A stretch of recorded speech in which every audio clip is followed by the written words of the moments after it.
గణేష్ నవరాత్రి ఉత్సవాల్లో భాగంగా వేములవాడలో గురువారం వినాయక నిమజ్జన వేడుకలు ప్రశాంతంగా కొనసాగుతున్నాయి. వేములవాడ శ్రీ రాజరాజేశ్వర స్వామి ఆలయ గుడి చెరువులో నిమజ్జనానికి అధికారులు ఏర్పాట్లు చేశారు.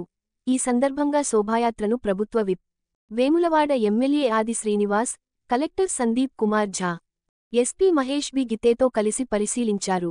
అలాగే గుడి చెరువులో నిమజ్జన ప్రక్రియను విప్, కలెక్టర్, ఎస్పీ పరిశీలించారు.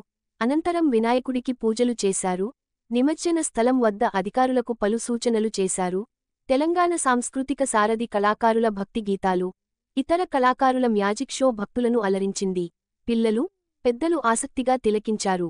ఈ కార్యక్రమంలో వేములవాడ ఏఎస్పీ శేషాద్రినిరెడ్డి, ఆర్డీఓ రాధాబాయి, తహసీల్దార్ విజయ్ ప్రకాష్, మున్సిపల్ కమిషనర్ అన్వేష్, పోలీసులు, రెవెన్యూ, మున్సిపల్ సిబ్బంది తదితరులు పాల్గొన్నారు.